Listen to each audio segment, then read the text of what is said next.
Minha mãe empurrou minha filha de 7 anos na piscina porque ela derramou um pouco de suco e queria ensinar-lhe uma lição, e meu tio atirou de lá antes que fosse tarde demais. Eu destruí a vida da minha mãe. Certo, Reddit, o que vocês estão prestes a ouvir é seriamente perturbador e eu gostaria que não fosse verdade, mas infelizmente aconteceu e alguns pais realmente são tão tóxicos. Aqui está o que aconteceu. Eu sou Trevor, 34 anos, motorista de caminhão em Seattle, minha filha Maya tem 7. E antes de eu entrar no desastre absoluto que aconteceu na casa da minha mãe, vocês precisam saber que essa criança já passou pelo inferno. Minha mãe, Ellen, 62 anos, administradora escolar aposentada que achava que tinha todas as respostas, decidiu que Maya precisava de disciplina e estrutura em vez da terapia e paciência de que ela realmente precisava. Aquela tarde de terça-feira começou normal, eu estava trabalhando em casa com chamadas de despacho seguidas, daquelas em que você não pode simplesmente sair. Minha mãe vinha me incomodando havia semanas para passar tempo com Maya, dizendo que eu era superprotetora e que Maya precisava criar laços com a família. Contra meu instinto, e sim, isso é culpa minha, eu concordei em deixá-la cuidar dela por algumas horas. Deixei Maya na casa da minha mãe por volta da 1 da tarde, uma casa bonita em Bellevue, condomínio fechado. Minha mãe abriu a porta com um sorriso tenso.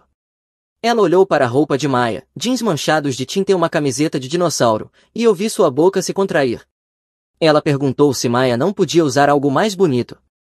Eu respondi que ela tinha 7 anos e que não estávamos indo à igreja, que seriam só algumas horas, que ela já havia almoçado, que era para mantê-la longe da piscina a menos que estivesse bem perto e que, se ela parecesse chateada, era para me ligar e eu iria buscá-la imediatamente. Minha mãe me dispensou com a mão dizendo que criou 3 filhos e que poderia cuidar de uma menininha por uma tarde. Isso deveria ter sido meu sinal para virar e ir embora, aquela displicência, mas eu tinha uma chamada às 2 com um despachante para acertar um frete de $8.000 e me convenci de que nada poderia dar errado em 3 horas. Além disso, era minha mãe, é claro que minha filha estaria segura. Eu estava errado, terrivelmente errado. Cheguei em casa por volta de 1h15, estava na chamada às 2, e exatamente às 3h40 minha mãe começou a me ligar, depois meu irmão Kyle, depois meu tio Vincent e depois um número desconhecido. Ignorei tudo durante a chamada, achando que era algum drama familiar que podia esperar, até que Kyle mandou uma mensagem dizendo para eu atender o telefone agora porque Maya estava machucada. Eu larguei tudo, peguei as chaves e corri. A viagem normalmente leva 20 minutos no trânsito, eu fiz em 10, com o coração disparado. Kyle não atendia quando liguei de volta, o tio Vincent também não, só silêncio. Quando parei em frente à casa, havia uma ambulância na entrada, luzes piscando, portas traseiras abertas e paramédicos se movendo depressa. Joguei o carro em estacionamento e corri. O tio Vincent estava no gramado, encharcado, enrolado numa toalha, com o rosto cinzento. Ele tentou dizer meu nome, mas eu interrompi perguntando onde estava minha filha. Ele apontou para a ambulância e disse que ela estava bem, respirando, mais que minha mãe. Eu corri até a ambulância e encontrei Maya em uma maca, enrolada em cobertores, máscara de oxigênio no rosto, com os lábios azuis, a pele pálida e enrugada, o cabelo encharcado. Um paramédico verificava seus sinais vitais. Eu entrei na ambulância e segurei a mão dela. Chamei seu nome e disse que estava ali. Os olhos dela se abriram, depois seu rosto desabou e ela começou a chorar em soluços fracos. O paramédico me afastou e disse que precisavam levá-la ao hospital, porque estava hipotérmica e precisavam monitorar possíveis problemas respiratórios, e que eu podia seguir atrás. Perguntei o que diabos tinha acontecido e pedi que me contassem, mas o paramédico parecia desconfortável e disse que ela foi encontrada na piscina e que não estava respirando quando a tiraram de lá, mas que conseguiram reanimá-la. Olhei para casa através das portas de vidro e vi minha mãe no sofá com o rosto nas mãos, e meu irmão Kyle em pé ao lado. E naquele momento, mesmo sem saber a história completa, eu sabia que ela era culpada, que minha mãe havia feito algo imperdoável, e que eu iria garantir que ela pagasse por isso. Antes de contar exatamente o que aconteceu naquele dia, vocês precisam entender por que isso não foi apenas um acidente, mas sim guerra psicológica contra uma criança que já tinha sobrevivido a um trauma.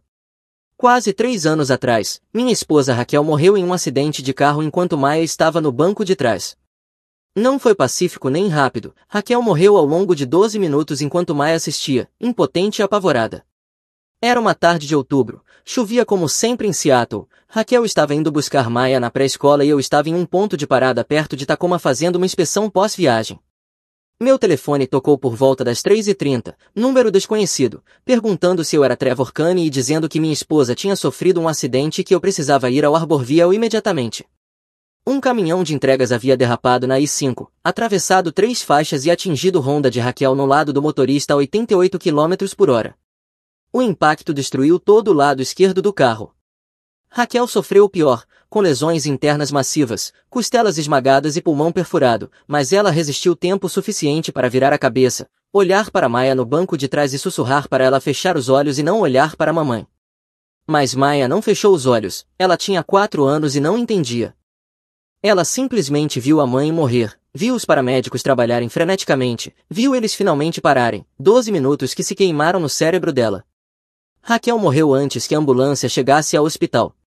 Maya não falou por 3 meses depois, nenhuma palavra. A psiquiatra pediátrica disse que ela tinha uma resposta aguda ao trauma e mutismo seletivo, disse que poderia ser permanente, disse que precisaríamos de anos de terapia. Eu abandonei minhas rotas de longa distância e comecei a fazer entregas locais para poder estar presente em todas as sessões de terapia, em todos os pesadelos, em todos os ataques de pânico. Nós víamos a doutora Jennifer Walsh 2 vezes por semana durante 2 anos. Aos poucos, Maya voltou para nós, voltou a falar, voltou a dormir algumas noites inteiras, voltou a sorrir e até a rir, mas nunca chegava perto de piscinas ou lagos, nunca queria tomar banho sem eu estar lá. Água a assustava. A doutora Walsh dizia que era uma associação traumática, a impotência de ver Raquel morrer se misturou com o medo de se afogar, o medo de não conseguir respirar. Eu expliquei tudo isso à minha mãe várias vezes, falei sobre a terapia, sobre os gatilhos de Maya, sobre como precisávamos ser pacientes e gentis. A resposta da minha mãe era sempre que eu estava mimando a menina, que ela precisava de estrutura, precisava de disciplina, precisava enfrentar seus medos ou nunca seria normal. Normal, como se minha filha estivesse quebrada porque testemunhou a morte da mãe e precisasse de tempo para se curar. Minha mãe tinha sido administradora escolar por 30 anos, do tipo antiga, criou a mim e aos meus irmãos com regras rígidas e punições duras. Meu irmão Kyle se saiu bem, mas ainda não fala sobre nossa infância. Minha irmã Bridie se mudou para Portland logo após o ensino médio e mal visita. E eu passei anos lidando com os danos. Mas quando Raquel morreu e eu virei pai solteiro de repente, minha mãe viu uma oportunidade, viu uma chance de consertar o que achava ser minha criação fraca, viu Maya como uma criança que precisava ser endurecida, disciplinada. Eu mantinha distância, visitas supervisionadas apenas, nunca pernoites, nunca tempo sozinha sem eu estar lá para intervir quando ela inevitavelmente dissesse algo cruel disfarçado de sinceridade. Mas naquela terça-feira eu baixei a guarda, eu tinha trabalho, minha mãe parecia calma ao telefone e eu realmente achei que nem mesmo Ellen Kane seria irresponsável o bastante para machucar uma criança traumatizada de 7 anos. Eu estava completamente errado e Maya quase morreu por causa disso. No Hospital Infantil de Seattle, eles correram com Maya para a UTI pediátrica. A doutora Christine Lee examinou Maya enquanto eu ficava lá achando que poderia desabar. Depois de 20 minutos, a doutora Lee me puxou para o corredor. Ela disse que minha filha estava hipotérmica, com a temperatura central em 94 graus Fahrenheit quando chegou. Disse também que havia água nos pulmões, pneumonite aspirativa, e que precisavam observá-la por 24 a 48 horas, pois havia risco de insuficiência respiratória tardia. Eu perguntei o que isso significava, com a voz falhando, e a expressão da doutora Lee ficou séria. Ela explicou que Maya não estava respirando quando foi tirada da água, que inalou água o bastante para causar inflamação séria, e que mesmo respirando agora, a inflamação poderia piorar nos 2 dias seguintes, então estavam observando atentamente. O corredor pareceu inclinar, e eu me apoiei na parede para não cair. A doutora perguntou por quanto tempo Maya havia ficado sozinha perto da água. Eu respondi que ela não deveria estar perto da água de jeito nenhum, que minha mãe deveria estar cuidando dela. A doutora Lee assentiu e disse que era legalmente obrigada a reportar o caso ao CPS e à polícia, que aquilo era no mínimo negligência infantil, possivelmente algo pior dependendo do que tivesse acontecido. Eu disse para ela fazer isso imediatamente e reportar tudo. 20 minutos depois, o tio Vincent apareceu. Ele parecia ter envelhecido 10 anos, rosto pálido, roupas ainda úmidas, mãos trêmulas. Ele me encontrou na sala de espera e desabou na cadeira ao meu lado. Ele disse que precisava me contar o que aconteceu. Eu respondi que sim, que precisava mesmo. O tio Vincent respirou fundo, ele é o irmão mais novo da minha mãe, 58 anos, empreiteiro aposentado, geralmente um cara bom e muito mais razoável que ela. Ele tinha passado lá para consertar a porta da garagem da minha mãe. Ele disse que chegou por volta das 3h30, que minha mãe disse que Maia estava brincando na sala de estar, e que ele estava na garagem mexendo no trilho da porta, fazendo barulho e sem prestar muita atenção. Ele fez uma pausa, esfregou o rosto com as duas mãos, e disse que então ouviu minha mãe gritando de verdade. Ele caminhou em direção à casa e, pela janela da porta da garagem, conseguiu ver a sala. Maia aparentemente tinha derrubado algo, parecia suco e alguns marcadores, nada sério, apenas coisa de criança. Meu sangue começou a ferver. E minha mãe estava gritando com ela. Maia recuava balançando a cabeça, tentando dizer algo, mas nenhum som saía. Ela estava travando, aquele silêncio terrível quando o trauma de Maia surgia e sua voz simplesmente sumia. A doutora Walsh tinha explicado isso, mutismo seletivo desencadeado por estresse e medo. O tio Vincent disse que estava prestes a entrar, mas então ela agarrou Maia pelo braço com força e a arrastou para a porta dos fundos. Maia lutava tentando se soltar, e minha mãe continuava gritando sobre como ela precisava aprender respeito, precisava aprender consequências. Suas mãos tremiam enquanto ele contava. Ele correu atrás delas, mas quando chegou à porta de correr, Ellen já tinha empurrado Maia diretamente para dentro da piscina. O mundo parou. Maia afundou imediatamente. Ela não sabe nadar, e sua mãe simplesmente ficou ali olhando, como se esperasse que Maia descobrisse sozinha. E então ela percebeu que Maia não estava subindo, começou a gritar por ajuda. Eu corri e pulei na água, Maia tinha afundado até o fundo, ela não se movia. Os olhos de Vincent ficaram úmidos enquanto contava. Ele disse que atirou e começou a fazer RCP, que ela não respirava, que fez compressões torácicas por provavelmente 90 segundos até que ela finalmente tossiu água e voltou a respirar. Ele disse que nunca tinha sentido tanto medo, que não conseguia nem falar. Disse que minha mãe, que criou 3 filhos, que trabalhou com crianças por 3 décadas, tinha empurrado minha filha traumatizada dentro de uma piscina e assistido ela se afogar. Ele então disse calmamente que havia mais, que existiam câmeras de segurança, e que uma delas filmava todo o pátio e a área da piscina, e que tudo que ele me contou estava no vídeo. Eu levantei o olhar rapidamente e perguntei se era tudo mesmo. Ele respondeu que sim, tudo. Eu disse que precisava daquela gravação e ele respondeu que já tinha baixado tudo em um pendrive antes de sair, tirando-o do bolso. Ele disse que amava a irmã, mas que o que ela fez não era disciplina, era agressão. Eu peguei o pendrive e segurei firme, agradecendo por ele salvar Maia e por isso. Ele me perguntou o que eu ia fazer, e eu olhei na direção da UTI onde Maia estava, pequena e quebrada em uma cama de hospital, e respondi que faria o que fosse necessário para garantir que ele nunca mais chegasse perto dela, e que eu iria destruir a vida dela completamente. Nas 48 horas seguintes, enquanto Maia era monitorada sem parar, eu montei um caso que destruiria a vida da minha mãe. Primeiro, a polícia. Eu entreguei a gravação, o depoimento de Vincent e meu relato detalhado. A detetive ela assistiu ao vídeo 3 vezes. Quando terminou, disse que iria registrar acusações, agressão contra uma criança em 2º grau e maus-tratos criminais em 1º grau. Segundo passo, o CPS. O assistente social Daniel Parr entrevistou o tio Vincent, analisou os registros médicos de Maia, conversou com a doutora Walsh sobre o histórico de trauma e também recebeu a gravação. Quando voltou para falar comigo, estava sério e disse que abriria uma investigação completa, recomendando ordens protetivas emergenciais imediatas para manter minha mãe longe de Maia e de qualquer outro menor da família. Terceiro passo, minha advogada. Eu contratei Jéssica, uma advogada de direito de família.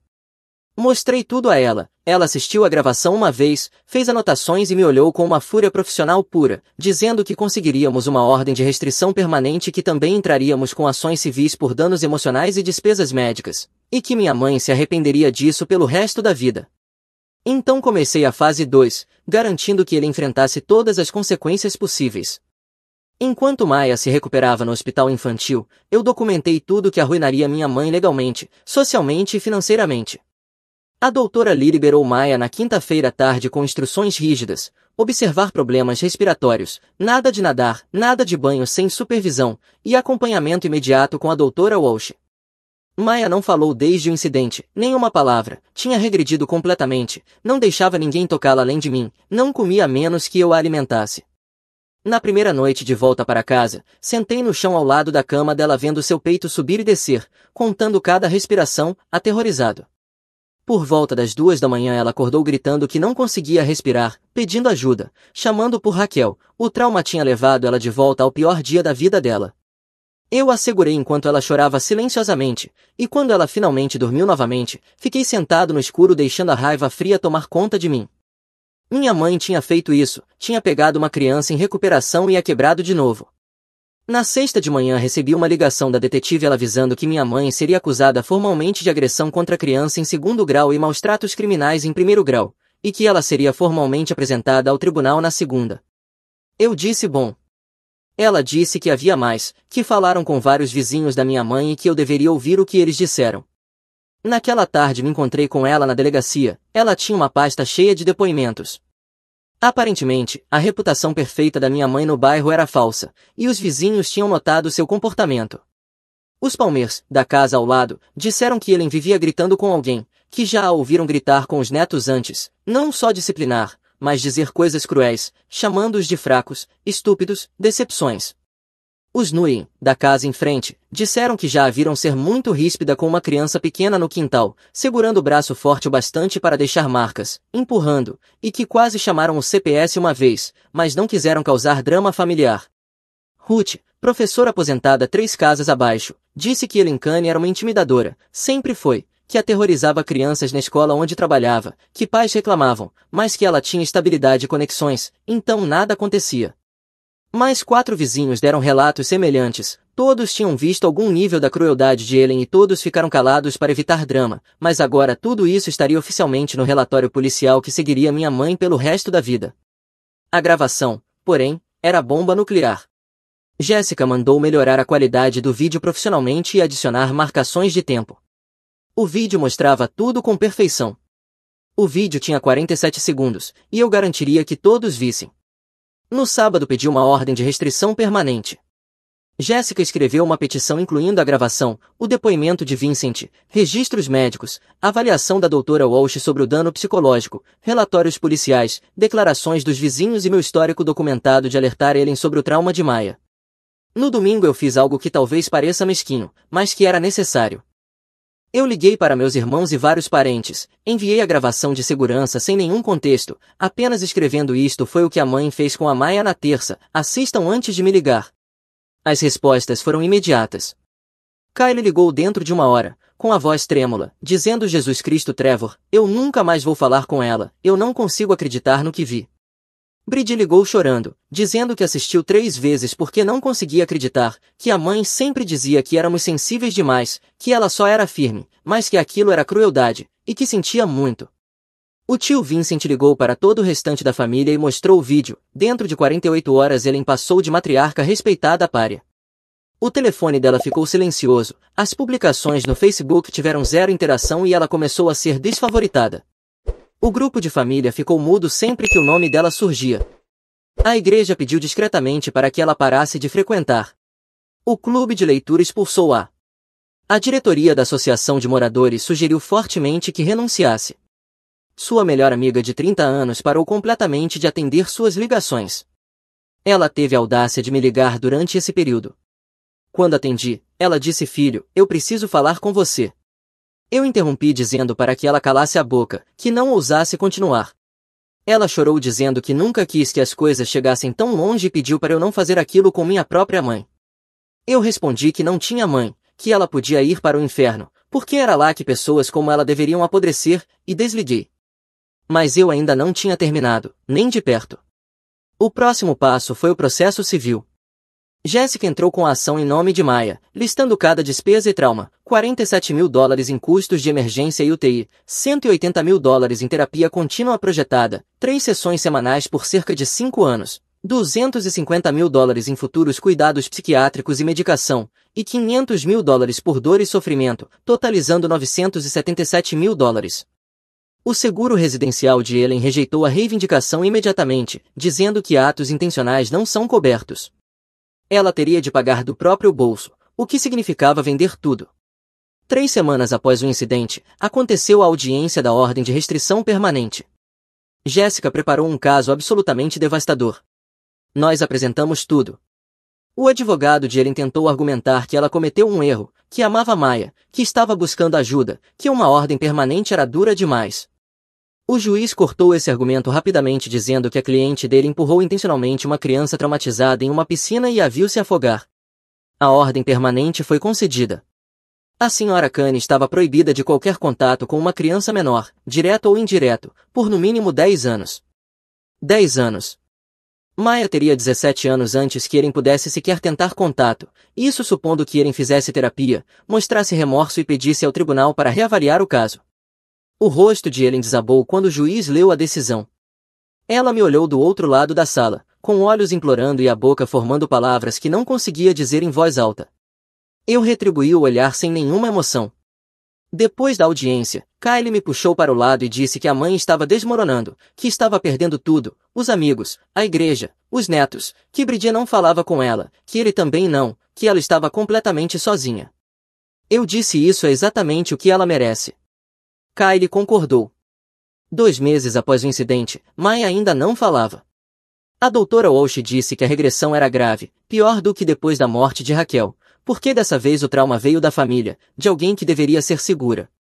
Maya não chegava perto de água, não tomava banhos, apenas duchas rápidas com eu parado do lado de fora da porta, não conseguia dormir sem mim no quarto, tinha pesadelos todas as noites, acordava gritando exatamente como depois que Raquel morreu, mas pior.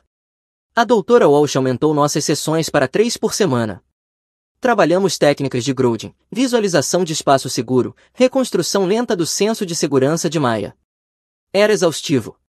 Cada dia parecia escalar uma montanha para escorregar de volta à noite quando os pesadelos vinham. Eu parei de aceitar a maioria das viagens, mantive apenas as que podia fazer localmente com horários flexíveis. O dinheiro ficou apertado, eu consumi economias pagando terapia, honorários legais e contas médicas, mas eu não me importava. Maya estava viva. Minha filha estava se curando. Por volta da marca de 3 meses, algo mudou. Maya estava colorindo na mesa da cozinha, ela fazia muita arteterapia e a doutora Walsh dizia que ajudava a processar. Ela levantou os olhos e sussurrou pai. Meu coração parou. Eu respondi pois não, querida. Ela perguntou se a avó a odiava. Eu coloquei a xícara de café na mesa, ajoelhei ao lado dela e olhei para aqueles olhos grandes e assustados que pareciam tanto com os de Raquel. Eu disse não, docinho, ela não te odeia. Ela então perguntou por que a avó a machucou. Como explicar para uma criança de 7 anos que algumas pessoas são simplesmente cruéis? Eu disse com cuidado que a avó tinha problemas da cabeça que faziam ela fazer coisas mais, mas que isso não tinha nada a ver com ela, que ela não fez nada errado, que era perfeita exatamente como era. Maya pensou um pouco e perguntou se eu ia mandá-la de volta para a avó. Eu respondi nunca, você nunca mais vai ver ela de novo, eu prometo que sempre vou te proteger. Maya assentiu e voltou a colorir, mas ela tinha falado pela primeira vez em 3 meses. E naquela noite, pela primeira vez desde o incidente, ela dormiu 6 horas inteiras sem gritar. Progresso. Enquanto Maya lentamente se curava, Ellen desmoronava. O tio Vincent me mantinha atualizado. O processo criminal estava avançando. O advogado de Ellen tentou negociar um acordo, liberdade condicional, serviço comunitário, terapia, nenhum tempo de prisão. O promotor disse não. Com o vídeo e a gravidade do trauma de Maya, eles queriam tempo de prisão. Ele enfrentava de 12 a 15 meses na cadeia do condado, mais 3 anos de liberdade condicional e um registro criminal permanente. A situação financeira dela era um desastre. O processo civil estava avançando. Jéssica havia solicitado julgamento sumário, e os danos listados somavam pouco menos de $1 milhão. Ele não tinha esse dinheiro. Ela teria de vender a casa para começar a pagar. O tio Vincent disse que ela tinha parado de sair de casa, ficava sentado o dia inteiro com as cortinas fechadas, o telefone na mão, como se estivesse esperando alguém ligar. Ninguém ligava. Ela perdeu peso, disse Vincent, parecia terrível, ficava repetindo que precisava explicar as coisas para mim, que eu não entendia, que Maya tinha exagerado. Ainda assim, nenhum remorso, nenhum. Ela realmente acreditava que não tinha feito nada de errado, essa era a parte mais assustadora. 4 meses após o incidente, recebi uma ligação de um número desconhecido. Eu não reconheci, mas algo me fez atender. Trevor, a voz de Ellen estava rouca e desesperada. Por favor, eu preciso falar com você sobre a Maya. Meu sangue gelou. Eu disse que ela estava violando a ordem de restrição ligando para mim. Ela disse que sabia, mas que eu precisava ouvir. Perguntei como ela conseguiu o número. Ela disse que ligou para o escritório de despacho fingindo ser uma cliente. Trevor, por favor, eu preciso ver a Maya, preciso explicar, ela é jovem demais para entender que eu estava tentando ajudar. Eu desliguei imediatamente e liguei para a detetive e ela.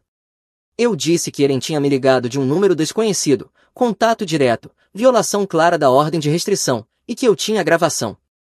A voz de ela ficou afiada e pediu que eu enviasse tudo. Eu enviei a gravação. 2 horas depois, ela ligou de volta dizendo que os oficiais estavam a caminho para cumprir o mandado e que manteriam Ellen detida por 72 horas, no mínimo, até a audiência de violação. Ellen passou 3 dias na cadeia antes que o advogado conseguisse soltá-la. A fiança foi fixada em $75.000, e ela teve de vender o carro para pagar a taxa do fiador. Depois disso, as ligações pararam, mas o tio Vincent disse que o desespero dela estava piorando. Ela tinha passado de carro pela minha casa 2 vezes, de longe, não perto o suficiente para violar a ordem, mas perto bastante para ver. Tentou enviar solicitações de amizade a pessoas que me conheciam, tentando descobrir informações sobre nós. Ela enviou uma carta ao consultório da doutora Walsh pedindo notícias sobre o progresso de Maya. A doutora Walsh devolveu a carta sem abrir e reportou a tentativa de contato. 5 meses após o incidente, a data do julgamento criminal foi marcada. Ellen iria a julgamento em 6 semanas. O advogado dela disse para ela aceitar um acordo, mas Ellen recusou. Ela insistia que não tinha feito nada errado, que qualquer júri veria que ela apenas tentava ajudar Maya a se tornar mais forte. O advogado dela desistiu, entrou com uma moção para se retirar do caso dizendo que Ellen era impossível de lidar e se recusava a seguir orientações legais. O juiz autorizou. Ellen teve de correr atrás de outro advogado, e o único que aceitou o caso foi um defensor público jovem que parecia apavorado na audiência. O tio Vincent me ligou uma noite, com a voz pesada, dizendo que achava que Ellen estava tendo um colapso, que ela falava sozinha, que não dormia, que estava obcecada com a ideia de que se pudesse explicar tudo a Maya, Maya entenderia e a perdoaria. Eu respondi friamente que Maya tinha 7 anos e não precisava entender nada, apenas que Ellen a machucou e que nunca mais a veria. Vincent disse que estava preocupado que ela fizesse algo estúpido. Eu disse que isso não era problema meu. Ele ficou em silêncio por um momento e perguntou se eu realmente tinha cortado Ellen completamente da minha vida. Eu respondi perguntando que parte do fato de ela ter machucado minha filha deveria me fazer querer uma relação com ela. Vincent não ligou mais depois disso, e eu voltei a focar no que importava, a recuperação da minha filha. 6 meses após o incidente, tínhamos encontrado algo como um novo normal. Maya falava com mais regularidade, ainda quieta, mas se comunicando. Ela dormia melhor, ainda tinha pesadelos, mas menos. A doutora Walsh disse que provavelmente alcançamos cerca de 60% de onde ela estava antes do incidente. O julgamento criminal estava marcado para uma segunda-feira de manhã. Eu não planejava ir, já tinha dado meu depoimento e entregue todas as provas, e o promotor disse que meu testemunho não era necessário, porque o vídeo era suficiente. Mas na manhã do julgamento, Kyle ligou dizendo que eu deveria ir, que o promotor queria que eu estivesse lá, porque seria poderoso. Então eu fui. Sentei no fundo da sala enquanto a promotoria apresentava o caso. As acusações eram agressão contra criança em 2º grau e maus-tratos criminais em 1º grau, ambos crimes graves segundo a lei do estado de Washington. A promotora Lauren destruiu metodicamente qualquer defesa que o advogado de Ellen tentasse fazer. Ela exibiu a gravação de segurança 4 vezes. Cada vez que o vídeo era exibido, dava para ver a reação do júri, 12 pessoas assistindo uma criança de 7 anos ser arrastada até uma piscina e empurrada para dentro, vendo ela lutar debaixo da água, vendo Ellen simplesmente ficar parada. Na 4ª exibição, 3 jurados estavam chorando. O tio Vincent testemunhou primeiro, deu um relato claro e detalhado do que viu. O advogado de Ellen tentou sugerir que Vincent tinha preconceito contra ela, mas Vincent acabou com isso rapidamente dizendo que era irmão dela, que a conhecia a vida toda e que o que viu naquele dia foi crueldade deliberada, que não havia outra forma de descrever. A doutora Walsh testemunhou em seguida, explicou o histórico de trauma de Maya, os anos de terapia, o progresso que fizemos e como as ações de Ellen destruíram completamente tudo. O testemunho médico foi igualmente brutal. A doutora Lee do Hospital Infantil de Seattle explicou a pneumonite aspirativa, o monitoramento respiratório, o risco muito real de que Maya poderia ter morrido nas 48 horas seguintes ao incidente. O advogado de Ellen tentou argumentar que foi uma ação disciplinar que saiu errado, que Ellen entrou em pânico, que não pretendia machucar Maya, que pediu ajuda imediatamente. A promotora destruiu isso no interrogatório. Senhora Kane, a senhora pegou Maya pelo braço com força suficiente para sacudir o corpo inteiro dela, correto? Ellen hesitou e disse que sim, mas... E a senhora arrastou Maya até a piscina enquanto ela claramente tentava fugir. Ellen respondeu que ela precisava enfrentar o medo. Sim ou não, senhora Kane, a senhora arrastou uma criança de 7 anos que estava tentando fugir? Ellen respondeu que sim. O júri deliberou por 3 horas. Quando voltaram, o veredicto foi unânime, culpado em ambas as acusações. O rosto de Ellen ficou branco. O advogado colocou a mão no ombro dela, mas Ellen apenas ficou ali, olhando para o nada. Atrás de mim ouvi Kyle soltar um suspiro trêmulo. Bridget, que tinha dirigido desde Portland para assistir ao veredicto, chorava baixinho. A sentença foi marcada para 3 semanas depois. A promotora pediu 18 meses de custódia mais 5 anos de liberdade condicional. O advogado de Ellen implorou apenas por liberdade condicional, serviço comunitário e terapia. O juiz decidiria. Aquelas 3 semanas foram estranhas. Maya estava melhor, tinha começado a perguntar sobre voltar à escola no outono, estava falando mais, até riu de uma piada idiota que eu fiz. Enquanto isso, Ellen esperava para saber se passaria o próximo ano e meio na prisão. A audiência de sentença foi rápida. O juiz olhou para Ellen com nojo evidente. Ele disse: Senhora Kane, estou nesta bancada há 22 anos, já vi muitas coisas horríveis, mas isso é uma das piores que já vi nesta sala. Ele fez uma pausa e continuou dizendo que sentenciava Ellen a 15 meses de custódia, seguidos de 5 anos de liberdade condicional supervisionada, e que ela também seria obrigada a completar cursos de controle de raiva e de criação de filhos, embora duvidasse que algum dia ela pudesse ficar perto de crianças sem supervisão novamente. A ordem de restrição continuaria valendo. A audiência terminou. Ellen desabou chorando quando os oficiais vieram levá-la sob custódia. Ela olhou para mim uma última vez, olhos desesperados e suplicantes. Eu retribuí o olhar sem piscar, deixando ela ver exatamente quanto sua dor não significava nada para mim, enquanto a vi ser levada algemada. 15 meses. Com bom comportamento, provavelmente cumpriria 12. Ela estaria na casa dos 60 quando saísse e nunca mais seria a mesma pessoa. Do lado de fora do tribunal, Kyle e Bridget me encontraram. Ficamos em silêncio por um momento. Kyle perguntou se eu me sentia melhor agora que ela iria para a prisão. Eu pensei e disse que não me sentia melhor, mas que sentia que a justiça tinha sido feita, e isso era suficiente. Nos separamos. Quando cheguei em casa, Maya correu e me abraçou forte. O julgamento tinha acabado. Ellen iria para a prisão. A ordem de restrição era permanente até que Maya completasse 18 anos. Nossa vida poderia seguir em frente. Mas Ellen, a vida dela estava desmoronando cada vez mais, e era exatamente o que ela merecia. Um ano depois de Ellen ter empurrado Maya na piscina, finalmente encontramos paz. Maya falava em frases completas, dormia a maior parte das noites, até perguntava sobre talvez fazer aulas de arte no centro comunitário. A doutora Walsh disse que estávamos em cerca de 80% da recuperação, ainda havia trabalho, mas Maya estava se curando. Ela ainda tinha medo de piscinas, provavelmente sempre teria, mas já conseguia tomar banho de banheira com eu no outro cômodo. Conseguia dormir a maioria das noites e falar com pessoas sem travar. Ellen estava presa havia 5 meses quando o tio Vincent ligou com um aviso. Trevor, Ellen vai sair mais cedo. Superlotação severa e ela tem sido uma prisioneira modelo. Vão soltá-la na semana que vem. Meu sangue gelou. A ordem de restrição ainda estava ativa. Ele disse absolutamente, válida até Maya completar 18, mas que achou melhor me avisar, que Ellen estava instável, obcecada com ver minha filha, convencida de que se pudesse falar com Maya uma vez, tudo se resolveria. Eu disse que isso era insano. Ele disse que sabia, e me pediu para ter cuidado. Agradeci e desliguei. Reforcei todas as trancas das portas e janelas, revisei as câmeras de segurança que instalei depois do incidente, garanti que Maya sabia que nunca deveria abrir a porta para ninguém sem falar comigo primeiro. Ellen foi solta numa quinta-feira. Naquele domingo, por volta das 8 da noite, minha campainha tocou. Eu verifiquei a câmera de segurança. Ellen estava parada na minha varanda. Ela parecia um completo desastre, magra, cinzenta, envelhecida há 20 anos, a prisão tinha acabado com ela.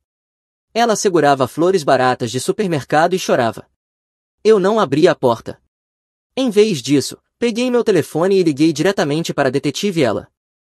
Detetive, Elencane está na minha porta, violando a ordem de restrição. Eu tenho tudo gravado. Não interaja, disse ela, estou mandando uma viatura agora, documente tudo. Ellen começou a bater, depois a esmurrar a porta, sua voz atravessando a madeira, aguda e desesperada. Trevor, por favor, eu preciso falar com você, eu preciso ver a Maya, por favor, eu só quero explicar. No andar de cima ouvi a porta do quarto de Maya se abrir, passos pequenos no corredor, a voz assustada dela dizendo pai. Eu respondi fique lá em cima, querida, tranque sua porta, está tudo bem. Ellen deve ter ouvido Maya, porque começou a gritar. Maya, meu amor, é a vovó, eu te amo, me desculpe, eu só estava tentando te ajudar, eu te amo tanto. As batidas ficaram mais frenéticas, Ellen estava soluçando agora, em completo desespero. Trevor, por favor, não tire minha neta de mim, eu cometi um erro, me desculpe, eu faço qualquer coisa, por favor. A voz de ela era calma no telefone, a viatura chega em 3 minutos, continue gravando. Eu fiquei no corredor, assistindo pela câmera enquanto Ellen se desfazia na minha varanda. Ela escorregou até os joelhos, ainda chorando, ainda implorando, as flores caíram e se espalharam. Eu perdi tudo, ela lamentava, minha casa, meus amigos, meus filhos, eu fui para a cadeia, tudo, e tudo por causa de um único erro, Trevor, tenha misericórdia, eu sou sua mãe. Eu olhei para aquela mulher que me criou, que me ensinou a andar de bicicleta, que me ajudou com lição de casa, que foi a minha formatura, aquela mesma mulher que também me abusou emocionalmente, que feriu minha filha. A polícia chegou 4 minutos depois. 2 oficiais se aproximaram com cautela. Ellen ainda estava de joelhos, chorando. Um oficial a ajudou a se levantar enquanto o outro bateu na minha porta. Eu abri mantendo a corrente de segurança. Mostrei ao oficial meu telefone com a documentação da ordem de restrição e a gravação. Ela está aqui há cerca de 6 minutos, batendo e gritando. O oficial assentiu. Vamos levá-la sob custódia. A detetive ela perguntou se eu registraria uma denúncia formal de violação. Eu disse absolutamente. Observei pela fresta enquanto colocavam Ellen em algemas. Ela não resistia, apenas chorava enquanto a conduziam até a viatura. Ela se virou e me olhou, o rosto destruído, maquiagem borrada, olhos desesperados. Trevor, eu sou sua mãe, eu te amo, eu amo a Maya, por favor, não faça isso. Eu a encarei nos olhos, mantendo a voz fria e plana, você não é nada para mim nem para Maya, vá para o inferno. O rosto de Ellen desabou. Ela soltou um grito animal, bruto e quebrado, e desabou. Os oficiais tiveram de segurá-la. Colocaram-na no carro enquanto ela chorava incontrolavelmente. Eu assisti a viatura se afastar e fechei a porta. No andar de cima encontrei Maya parada no topo da escada, olhos arregalados. Era a vovó? Ela perguntou. Sim, querida. Ela parecia muito triste. Eu subi as escadas e me ajoelhei diante dela. Às vezes, pessoas que machucam os outros ficam tristes quando enfrentam consequências, mas isso não significa que não mereçam essas consequências. A vovó te machucou muito. Ela precisa viver com isso e nós não precisamos sentir pena dela, tudo bem? Maya pensou, depois assentiu. Eu não quero vê-la de novo. Eu disse você nunca vai, eu prometo. Ela me abraçou forte. Ficamos ali por um longo tempo e senti o coração dela batendo no meu peito, firme, vivo, seguro. Isso era tudo o que importava. Minha filha estava viva e se curando. Todo o resto era apenas ruído. Na manhã seguinte a detetive ela ligou. Ellen está sendo acusada de violar a ordem de restrição. Como ela já tem registro criminal e está em liberdade condicional, isso é sério. Ela está encarando pelo menos mais 6 meses, e a condicional será estendida. Eu disse ótimo. 2 semanas depois, Ellen foi sentenciada a 8 meses adicionais por violar a ordem, e sua liberdade condicional foi estendida para 7 anos. Ela estaria perto dos 60 e poucos anos quando terminasse. E durante todo esse tempo estaria proibida de entrar em contato comigo ou com Maya de qualquer forma. Kylie e Bridget cortaram contato completamente. O tio Vincent tentou manter algum contato, mas acabou desistindo. Ele disse que ela não aceitava a realidade, que toda a conversa era ela tentando convencê-lo de que estava certa e que eu era o vilão, e que ele não aguentava mais. 8 meses depois, Maya tinha completado 8 anos. Alguns meses antes fizemos uma festa pequena, só algumas crianças da escola nova dela. A família de Kylie veio, Bridget dirigiu de Portland. Maya riu e brincou e, pela primeira vez em anos, parecia uma criança normal. Naquela noite me sentei na sala e pensei em tudo o que tinha acontecido. Ellen ainda estava presa, ficaria mais alguns meses. O julgamento civil havia forçado a venda da casa dela. Já tínhamos recebido $380 mil até agora, com o restante vindo em pagamentos estruturados da pensão dela. Ela não tinha mais nada. E eu não sentia culpa alguma. Eu sentia que a justiça tinha sido feita. E, mais importante, minha filha estava segura.